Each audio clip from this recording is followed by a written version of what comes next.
Thank you, everyone.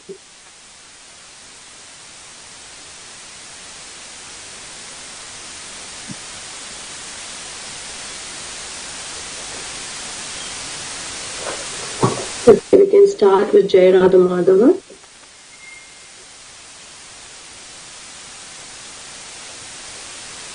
Jai Radha Madhava, Jai Jayo Kunja Bihari, Jayo Radha Madhava, Jayo Kunja Bihari, Jayo Radha Madhava, Jayo Kunja Bihari, Jaya Sridhara, Jayo Devadasi, Jayo Devadasi,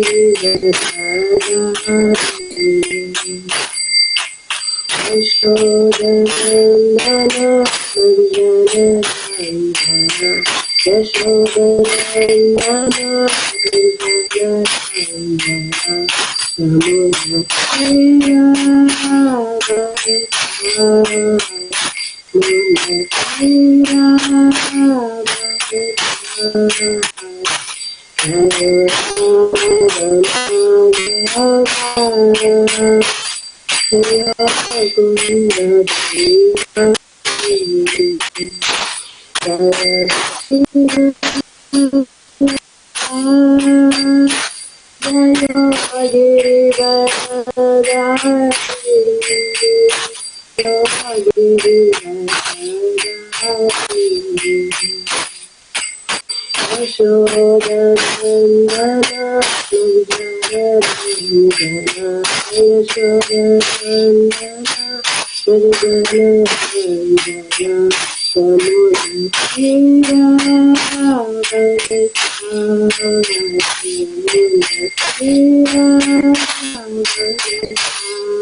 Hare Rama, Hare Rama, Rama Rama, Hare Hare, Hare Krishna, Hare Krishna, Krishna Krishna, Hare Hare,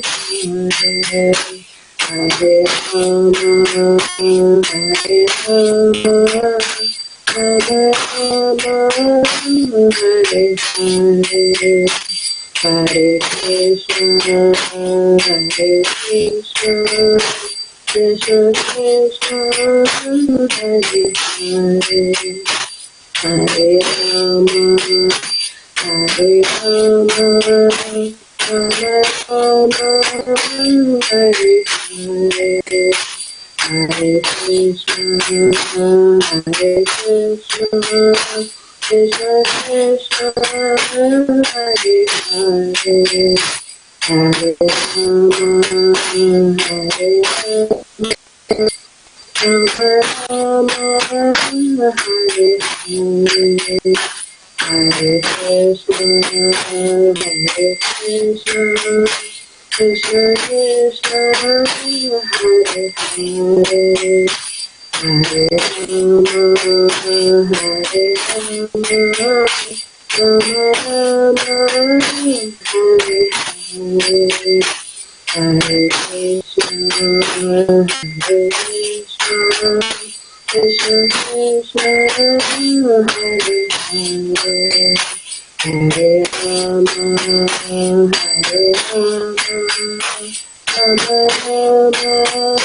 Hare Hare, Hare Radha, Govinda Radha, Govinda Shri Radhe, Jaya Radha, Govinda Radha, Govinda Shri Radhe, Radha, Govinda Radha, Govinda Shri Radhe, Jaya Radha, Govinda Radha, Govinda Shri Radhe, Jaya Jagannatha, Jaya Jagannatha, Jaya Paradeva, Jaya Rama, Jaya Shankita, Jaya Radharani, Jaya Paramita, Jaya Radharani, Jaya Prabhupada, Jaya Prabhupada, Jaya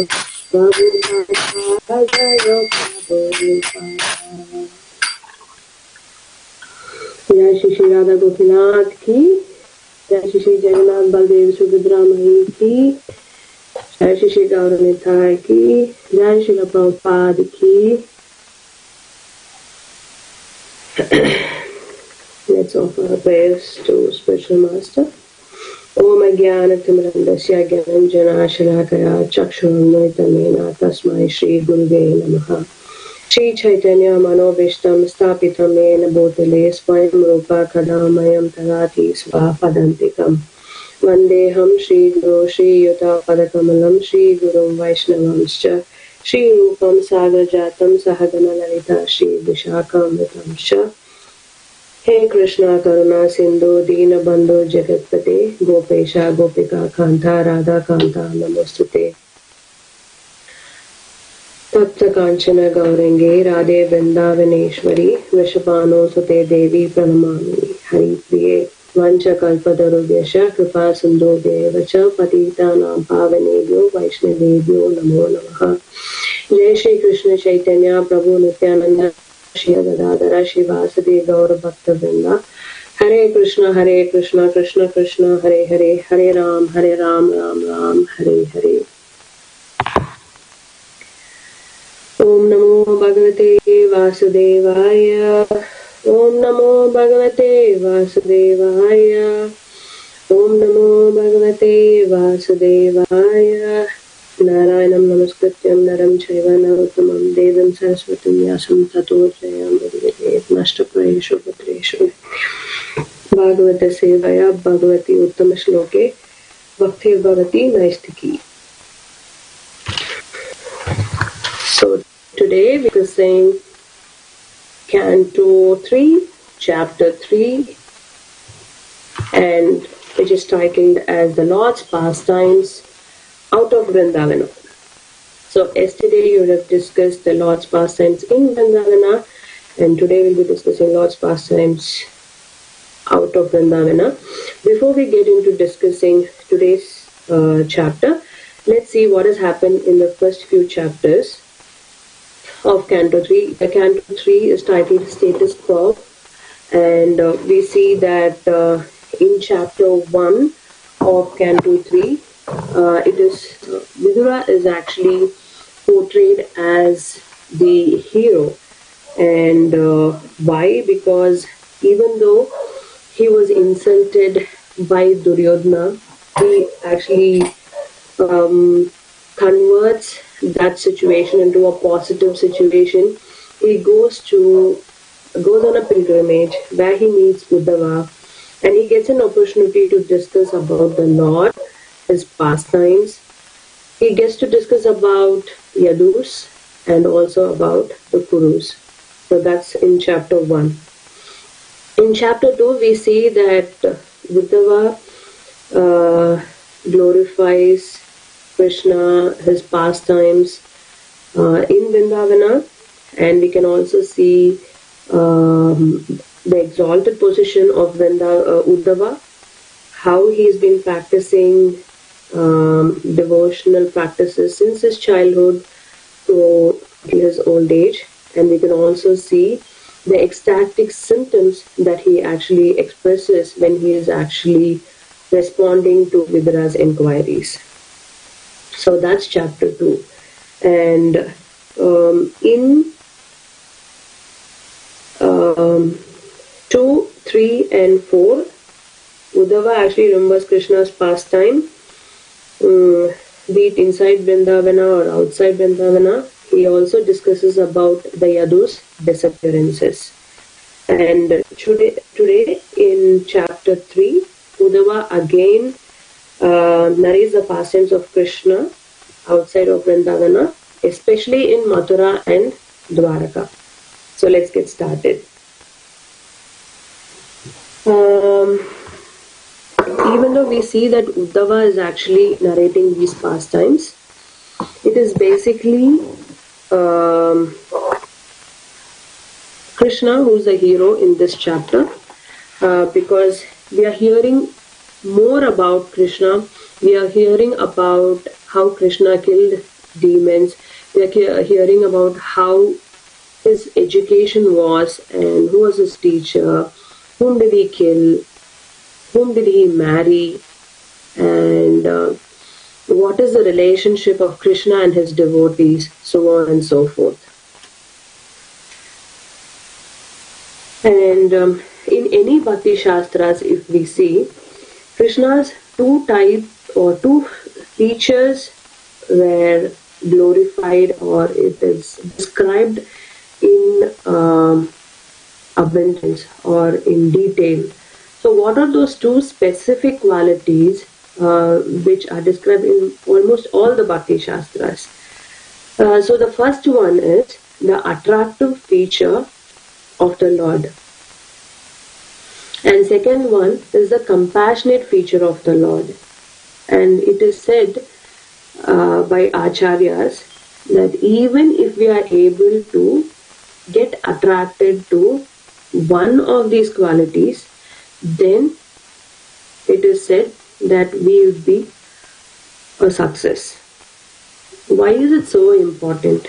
Because we all know how attractive Krishna is, and because this is the weapon powerful weapons Krishna actually uses to attract or charm his devotees. And yes, we know Krishna is attractive. He is all attractive, and even Krishna's other name can be called as all attractiveness. And we can see that Krishna is even compassionate to the enemies who had come to kill him. And there is specifically a few verses in Bhagavatam which actually states this. So in Srimad Bhagavatam 10th canto 21st chapter 5th verse describes how glorious is Krishna's attractive feature. It goes like Varhapiram Natavar Bapu Karnayo Karnikaram Vivrad Vasa Kanakakapisham Vaijayantim Chamalam Randran Veno Radhara Sudaya Purayan Gopa Vrinde Vrindaranyam Swapadaramanam Pravishada Gita Kirtihi.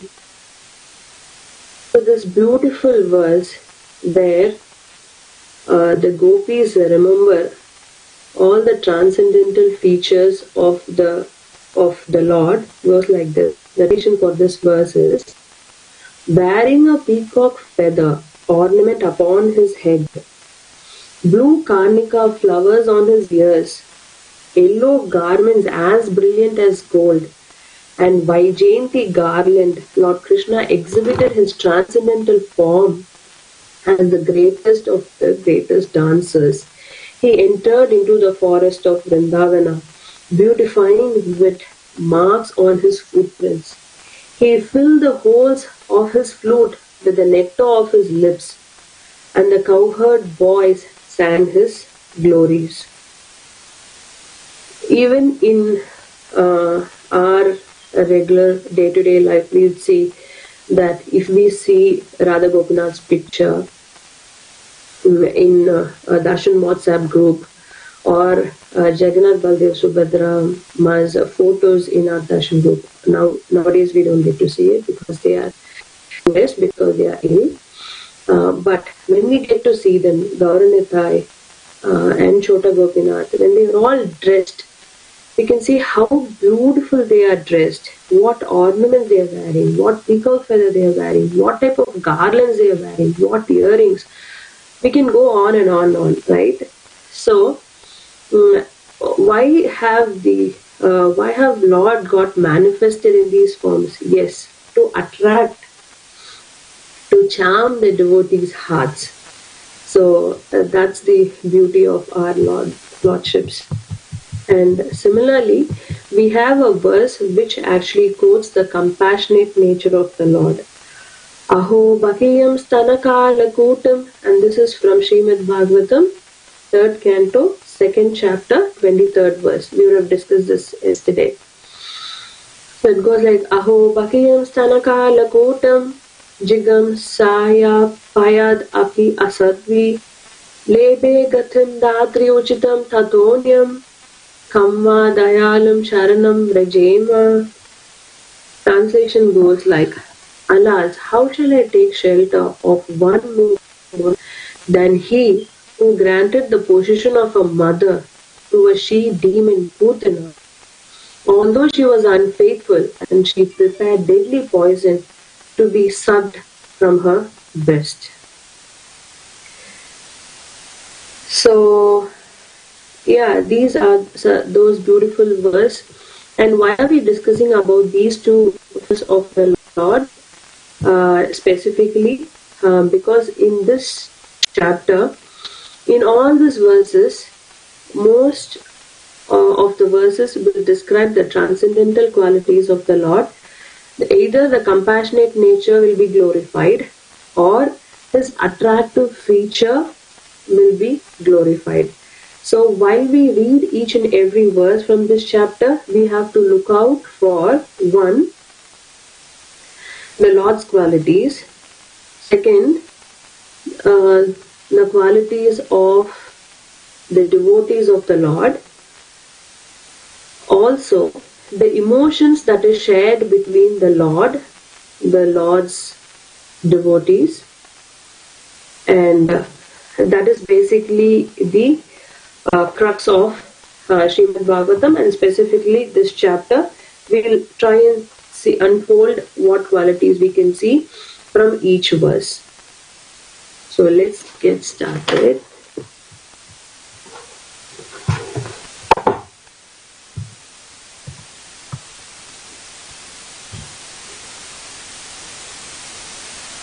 Verse 1. So Buddha was actually describing about the pastimes of Krishna out of Vrindavan. So the translation of the verse goes like this. Sri Uddhava said, thereafter Lord Krishna went to Mathura city with Sri Baladeva, and to please their parents they dragged Kamsa, the leader of the enemies, down from his throne and killed him, pulling him along the ground with great strength. So in the purpose of point, towards the last few sentences, he explains their parents feared now that Kamsa would finally get the opportunity to kill their sons, whom they had hidden for so long in the house of Nanda Maharaj. Their parents of the Lord, due to parental affection, felt extreme danger and they almost fainted. So just to convince them, they had actually killed Kamsa. Krishna and Baladeva pulled Kamsa's dead body along the ground to encourage them. Prabhupada here quotes that Vasudeva and Devaki feared seeing Krishna and Balaram in the hands of Kamsa. This fear should not be mistakenly taken as material fear, because as we know, pure devotees are fearless, and this fear is transcendental fear, where they fear that something will happen to their Lord, to their son, and hence they express their fear. If it's for them, they will take it. They are happy to stay in jail forever, leaving Krishna in a very safe place in Nanda Maharaj's home. But if something is going to happen to the Lord, then they are paranoid, then they are very anxious. They are almost fainted here in this instance. So Prabhupada says that this fear should not be mistaken as material fear, but this is transcendental fear. So we can see that the pure devotees expressing transcendental fear in fear of losing their beloved Krishna. Next verse. In the second verse, we are going to see about the education of Krishna. The Lord learned all the Vedas with their different branches simply by hearing them once from teacher, Sandipana Muni, whom he rewarded by bringing back his dead son from the region of Yamaloka.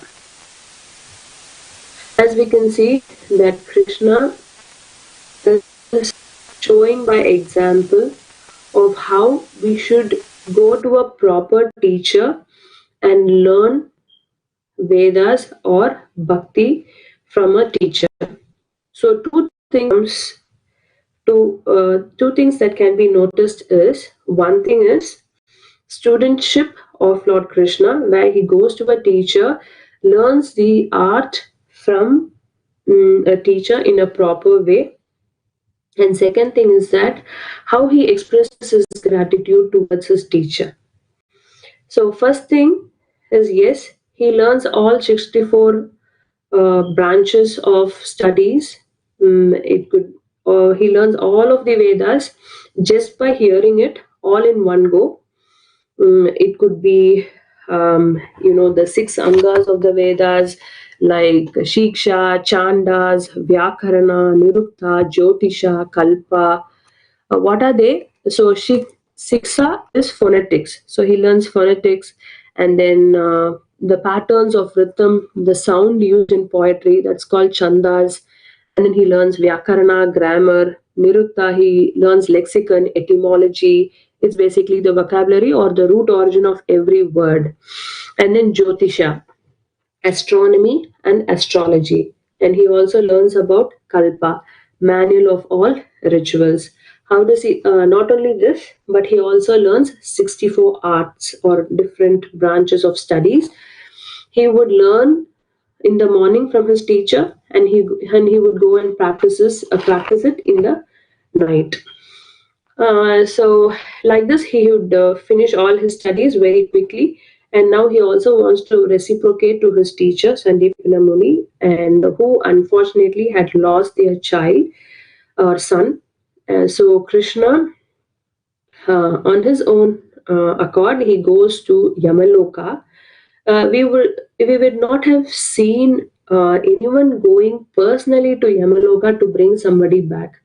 The famous story where we have heard of Satyavan Savitri also goes like, Satyavan would have died, Savitri would be weeping terribly, and Yamaraj would have come down to take Satyavan back to Yamaloka. But seeing Savitri in such a condition, Yama would have said, "Okay, I see you in this pitiful state. Ask me for a blessing, and I would give it to you." Savitri very intelligently asks Yama for giving her a blessing to have a son. Yama also blesses Savitri to have a son. And then Savitri asks, "How can I have a son when I don't have a husband? How can I bring him up?"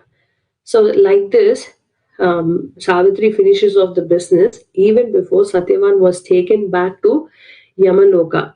And that story is a glorified one. So, we see in here for Sandipana Muni's son, Krishna actually going to Yamaloka personally. And as soon as Yama sees Krishna being in his abode, he comes and pays obeisances to Krishna. He asks Krishna, "How can I serve you? What?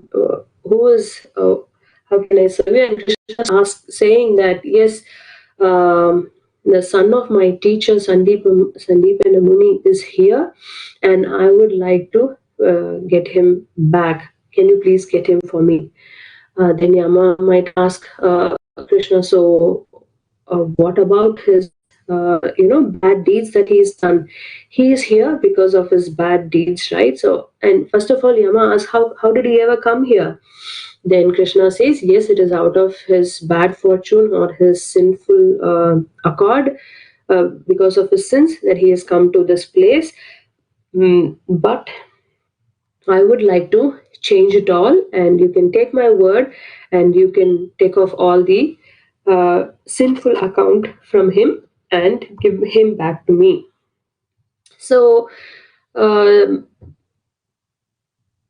Yamaraj was fine with that because it's Krishna who's asking, the Lord of the Lords. So, Krishna actually takes him back to his teacher, and he actually so we can see that Krishna is actually expressing his gratitude for whatever service that his teacher has done to him. Similarly, we see that if devotees does any small service to Krishna, then that would be reciprocated by Krishna in every possible means. And we can also see that Acharyas mentioned that it is basically the connection that devotees have with Krishna actually helps to bring back the sun, or for devotees to get blessings from the Lord. So, in the same pattern, we can see that in Chaitanya Leela also, that a Muslim tailor getting bhakti from Lord Chaitanya. How was it possible? Because the Muslim tailor was sewing clothes for Srivas Thakur, who was a very close associate of Lord Chaitanya, and hence he had got bhakti. So, like this, there is lots of means in which lots of reciprocations from the Lord if one is sincere in doing their services to the Lord. So, the first thing we saw is act of gratitude, and the second thing we were seeing is the studentship, or the quality of learning from a teacher, which Krishna is showing by example. It is not that Krishna has to learn, but he is Param Guru, he is Jagat Guru. He has actually taught Arjuna in the battlefield, and as Vishnu, he is actually taught to Lord Brahma all the Vedas, and who was the first being who was created in this universe. So like this, there's lots of examples where Krishna is actually being the Param Guru, and he is actually teaching to his disciples or to his devotees, and uh, he doesn't need any guru. And the similar situation is happening in Ram Leela, where uh, when Lord Ram, Lakshman and his brothers go to learn from Vishwamitra, Vishwamitra says, Lord Ram, you have come to learn from me. What do I have to teach you? And what do you have to learn from me? You know everything. So then Krishna says, or Lord Ram says in that occasion, uh, whatever I have told you, you can again teach them back to me, and I'd be pleased. Not a problem. So similarly, in Chaitanya Leela also, Lord Chaitanya accepts Ishwar Puri as his teacher, and he, even when the point comes when he has to initiate or give sannyas initiation to Lord Chaitanya. Lord Chaitanya actually gives the initiation mantra to his teacher, and the teacher actually gives it back to him. It's basically a reciprocation between the Lord and his devotee, and how still, even though the devotee refuses to teach the Lord, but whatever position the Lord gives, the devotees accepts and plays it accordingly. And we also see that the Lord shows by example how he be takes up the position of a student and learns from his uh, teachers as well. So that is what we've seen in the second verse. Let's go to verse 3.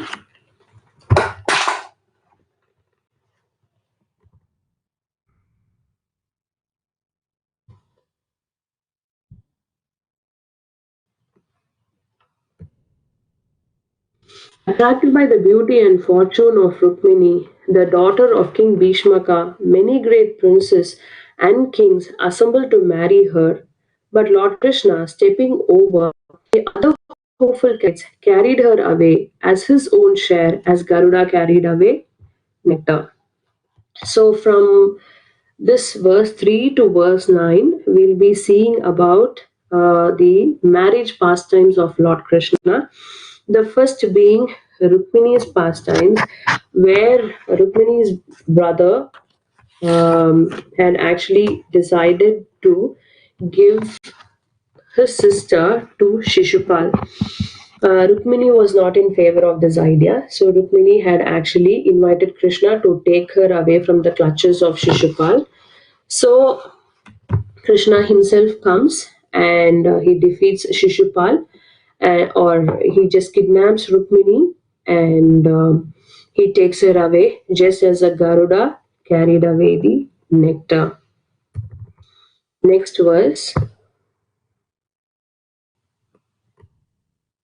verse 4. By subduing 7 bulls whose noses were not pierced, the Lord achieved the hands of Princess Nagmijti in open competition to select her bridegroom. Although the Lord was victorious, his competitors asked the hand of Princess, and thus there was a fight. Well equipped with weapons, the Lord killed or wounded all of them, but he himself was not hurt.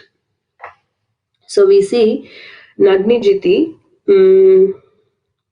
uh, princess. She was daughter of King Nagnijit. So in those days, the kings would actually propose a competition, and in this case, the competition was like the groom should actually subdue 7 bulls, and one who is able to subdue the 7 bulls the king would actually give his daughter to be married to the groom.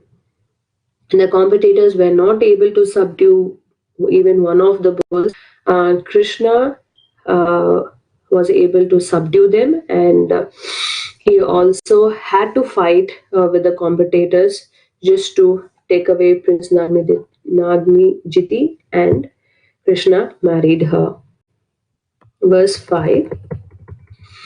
And just to please, so these are all the verses told by Uddhava to Vidura based on his inquiries. So now he is narrating the marriage pastimes, and yeah, of course, it's all Krishna's pastimes. So just to hear his dear wife, the Lord brought back Parijata tree from heaven, just as an ordinary husband would do. But Indra, the king of heaven, induced his wives, henpecked as he was, ran after the Lord with full force to fight him. So actually, the Lord once goes to heavenly planet um, to bring Satyabhama a Parijata tree. Uh, but Indra, inspired by his wives, has come to fight with the Lord, forgetting the position of the Lord here.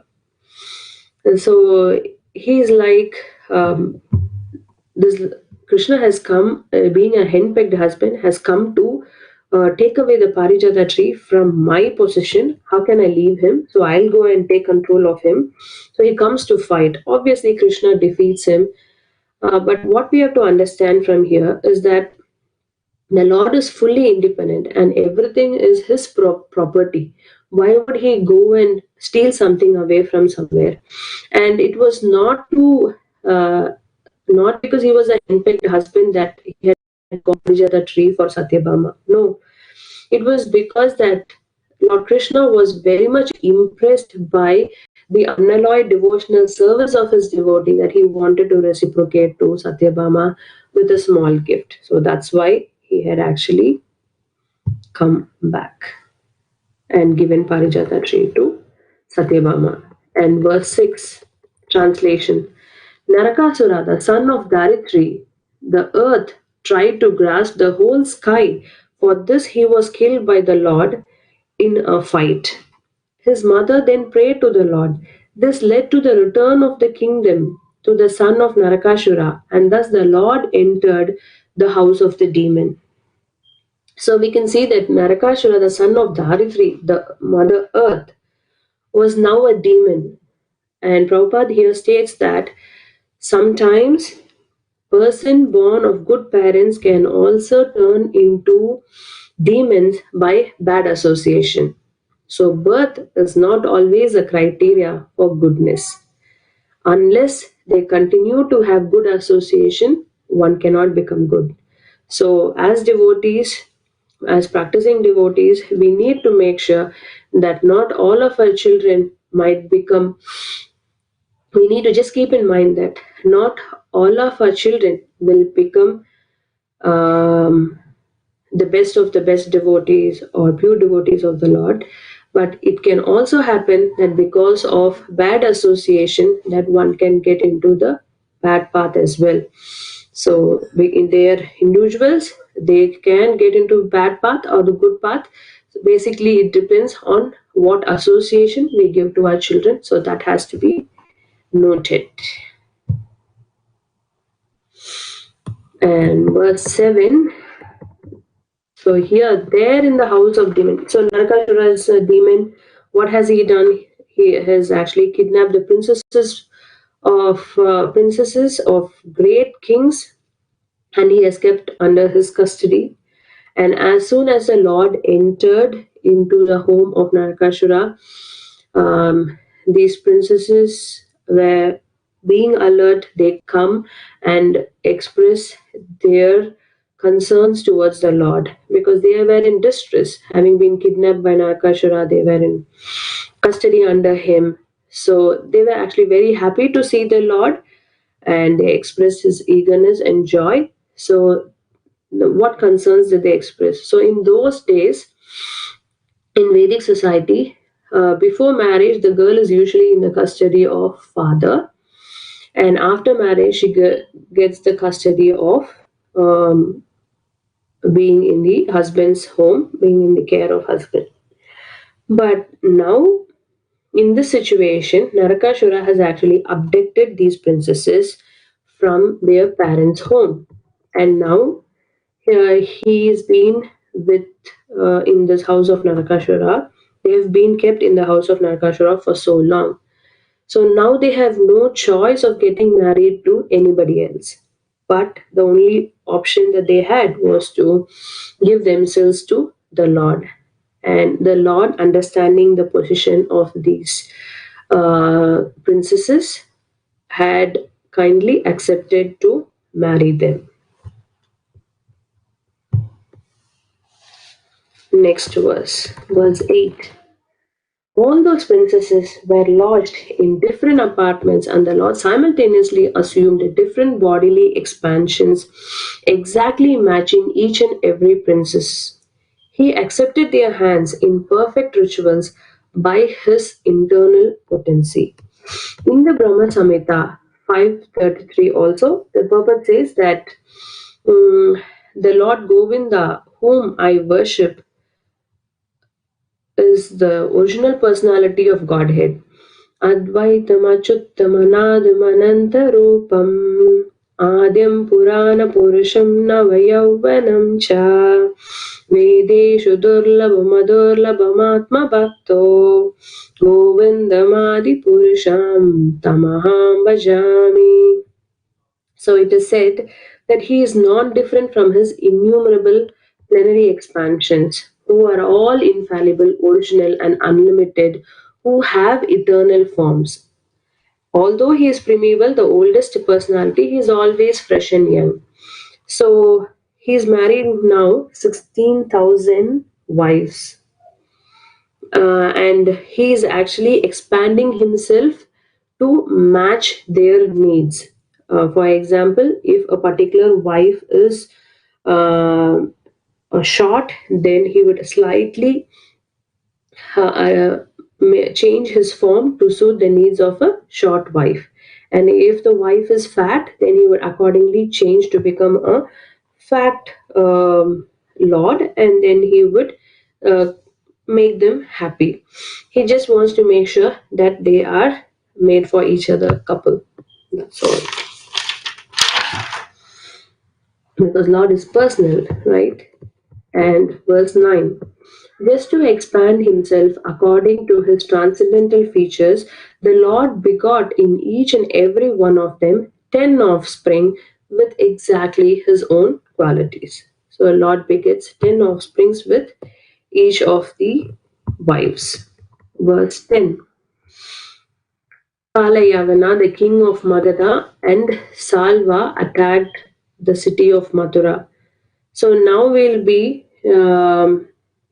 seeing how Krishna is killing the demons, and we'll also be discussing about the Kurukshetra war. From verses 10 to 15, we will see how Krishna kills the demons, and about the Kurukshetra war we'll be discussing.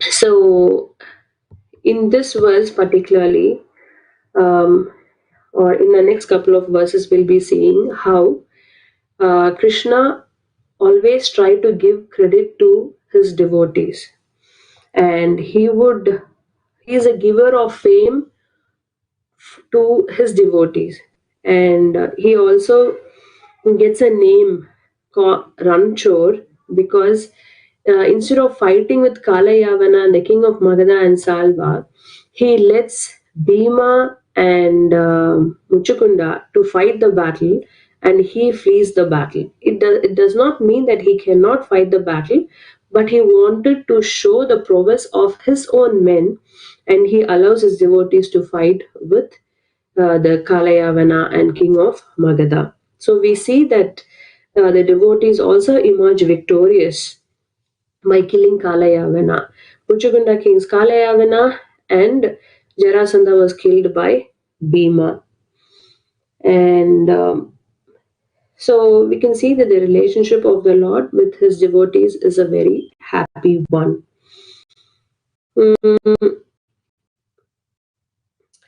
And similar examples have been quoted here in the purport. We see that even though Krishna had designed the battle of Kurukshetra, he doesn't fight the war himself. Rather, he takes the form of being a charioteer, but he gives all the credit to Arjuna, and he allows him to be the hero of the battle of Kurukshetra. So again, he gives credit to Arjuna here and glorifies his devotee. So in this way, we see that whatever Lord wants to execute, may it could be a transcendental plan, he actually executes it through his confidential devotees.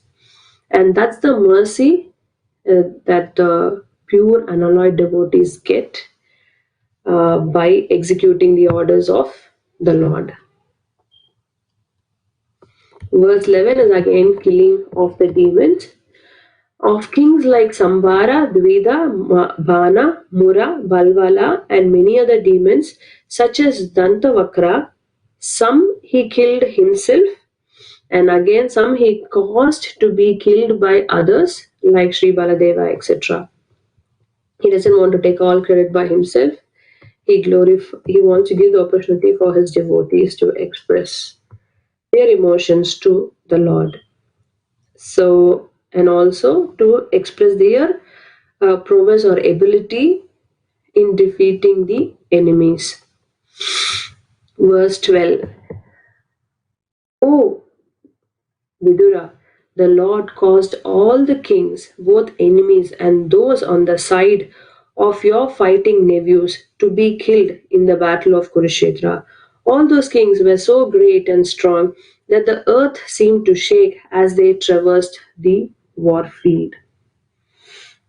So we find that in the Kurukshetra war also that Krishna doesn't lift any weapon, whereas he allows Arjuna to take the weapon, and he also mentions to Arjuna that I have made all arrangements. You just have to execute it, Arjuna, and this can be compared to you know.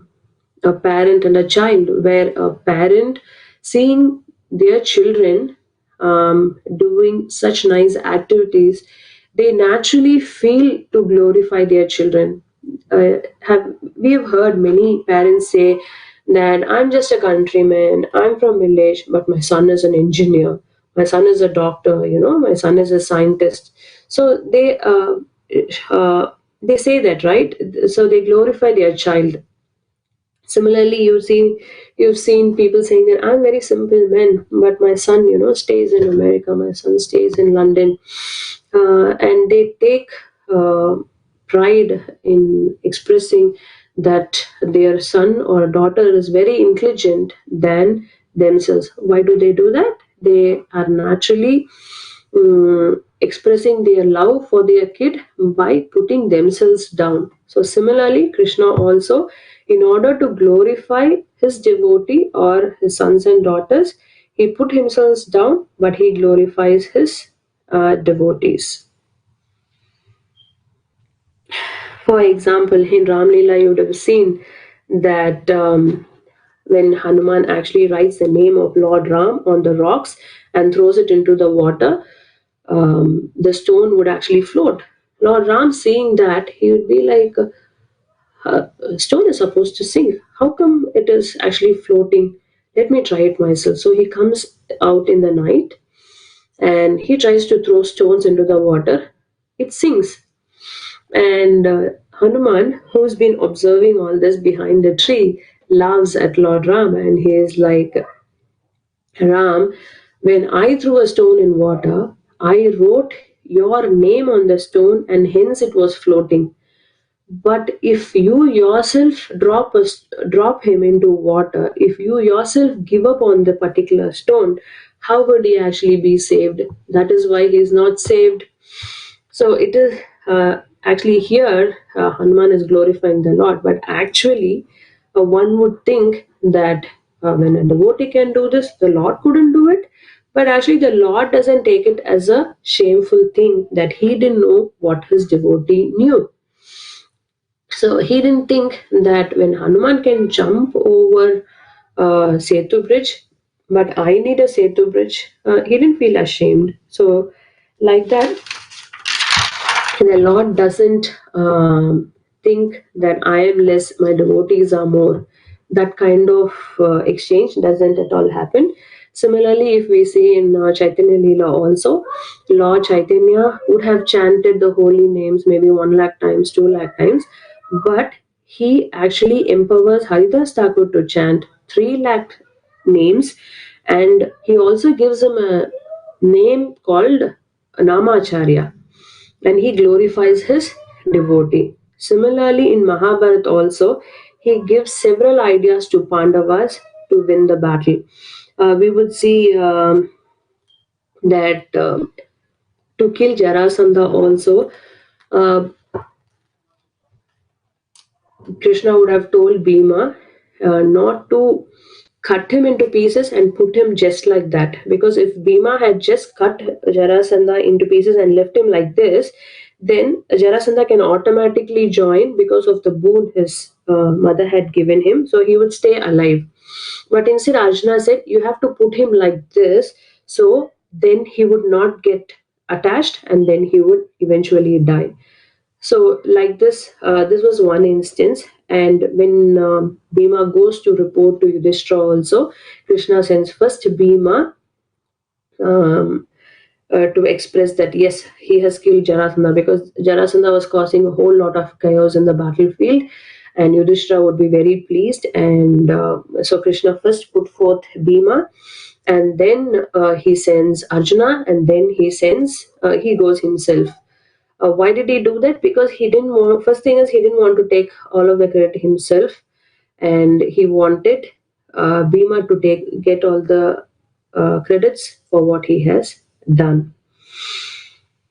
And in our life also, we would have seen that if we had done a teamwork, a senior devotee comes and just pinpoints one particular person and says, yes, you have done a good job, we feel like, oh, the devotee did not appreciate me, and we feel bad, and we say to the senior devotee, Prabhuji, he has done the job, but we also helped him to complete the job, like that.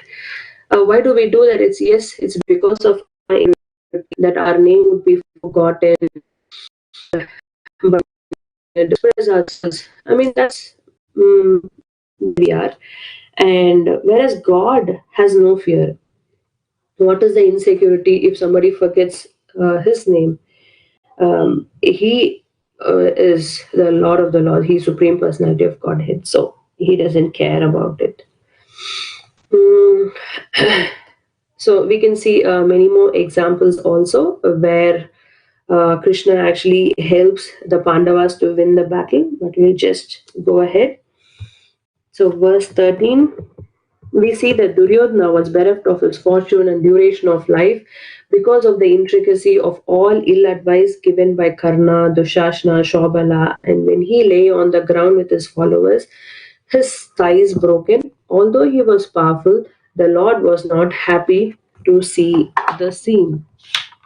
So we see that first thing is, the Lord wasn't happy. The reason being, even though Duryodhana was enemy to the Pandavas, he didn't listen to whatever Krishna had said, but still, because of Krishna's compassionate nature, he saw Duryodhana as also a living entity who was part and parcel of him, and he didn't want to see him suffer. We could also see similar example in Ram Leela, where Ram says, because Vibhishan has come to me asking for forgiveness, I will forgive him, and I am also happy to give him the throne of Lanka and make him the king there. And he also said, even if Ravana comes and surrenders unto him, I'll be happy to give him. I will be happy to forgive him, and I'll also be able to give him a throne. But Sugriva asks, but you've already given the throne of Lanka to Vibhishana. How can you give to how would you satisfy Ravana, and what would you give? Then to that Lord Ram replies, I would even give him the throne of Ayodhya. So like this, we can see Lord's compassionate nature in this verse, even to his enemies. And Even during the last day of the war in Ram Leela, where actually Ram had defeated Ravana, he was about to use the last arrow to kill him off, but then Ram thought, let me give him a chance.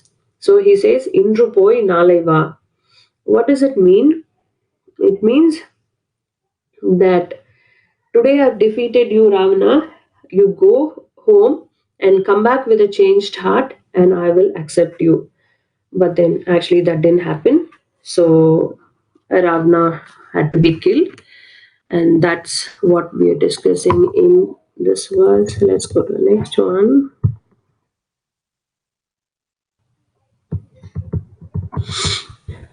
After the end of battle of Kurukshetra, the Lord said, the abatement of the earth's great burden, 18 has now been effected with the help of Drona, Bhishma, Arjuna, and Bhima.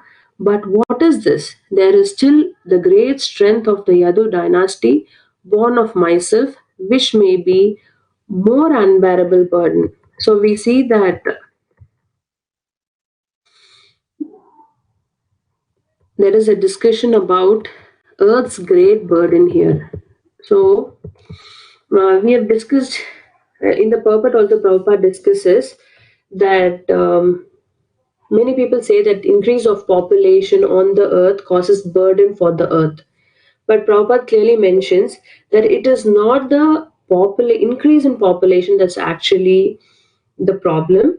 If everybody is aligned in God consciousness, then it wouldn't be a problem. Whereas when there are miscreants, when people are not following by the laws of nature, or people are non-devout, envious or atheists, then it causes a problem.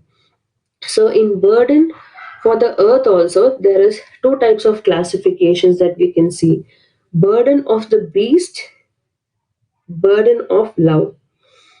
When devotees live on this earth, then the earth consider it as the burden of love. Whereas when the non-devotees live on the earth, then the Mother Earth considers that as a burden of the beast. When devotees leave the planet, then Mother Earth consider it as a burden of separation. And when non-devotees leave the earth, then it is actually a glad thing that happens to devotees, because only then devotees are able to practice their devotional practices nicely.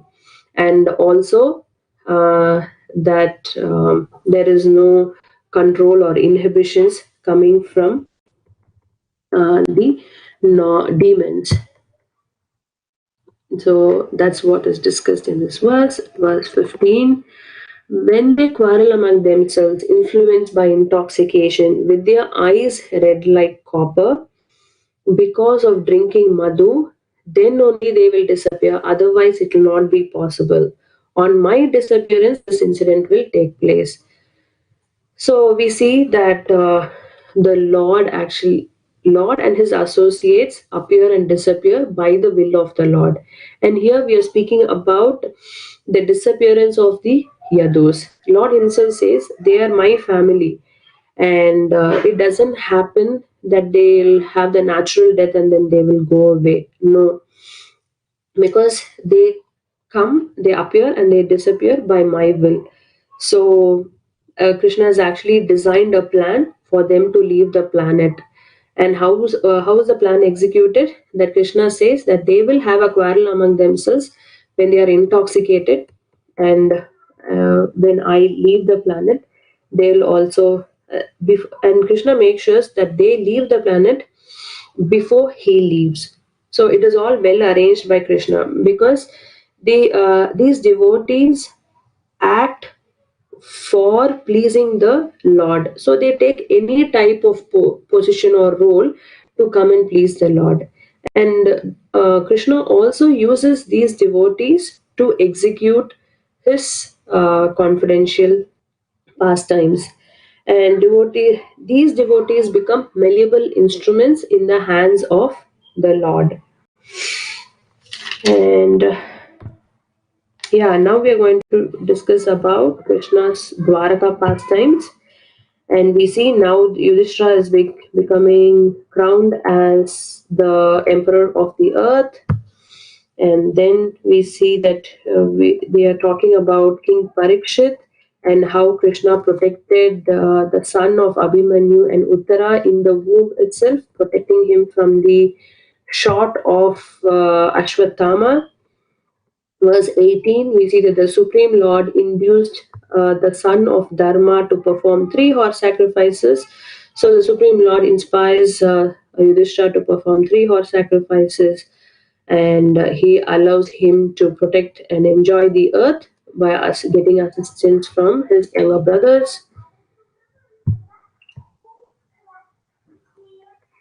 Verse 18, simultaneously the personality of Godhead enjoyed life in the city of Dwaraka, strictly in conformity with the Vedic customs of society. It was situated in detachment and knowledge as enunciated by the Samkhya system of philosophy. So we see that we have to understand what is knowledge here and what is detachment here. So Prabhupada says that knowledge means to know what is the mission of the human form of life. And what is it? No more material body, no more material world, and no more misery. That is, if one understands this, then one person is in knowledge. And what is detachment? Srila Prabhupada mentions that is detachment from animal life. What is animal life? Eating, sleeping, mating, and defending. And how can we regulate this eating, sleeping, mating, and defending? Is how we regulate the animalistic life. Or that is how detachment towards the animalistic life will happen if we have a regulated life. And we eat in moderation, we sleep in moderation, and then mating should be done for production of Krishna conscious children, and defending can be done so one's resources are used in the Lord's service.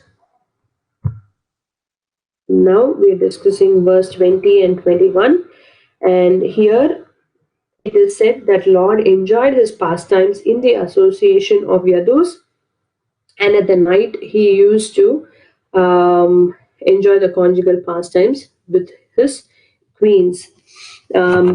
The Lord's features are explained here. Snigdha Smita Valokena, his affectionate smiles and glances. Vacha Piyusha Kalpaya, nectarian words. Charitrena Navedena, flawless character. And Sri Niketana Chatmana, and transcendental body, the residence of Lakshmi. So these are the specific characters which anybody and everybody would get attracted to. And if it's the Lord, why won't the Yadus enjoy pastimes with him? And why won't the queens enjoy conjugal relationship with the Lord? So that's 20 and 21. And if we go to 22, it speaks about detachment, how the Lord exhibits detachment from the householder life. And we can also see in 23rd verse how a devotee's faith has faith in Lord's activities.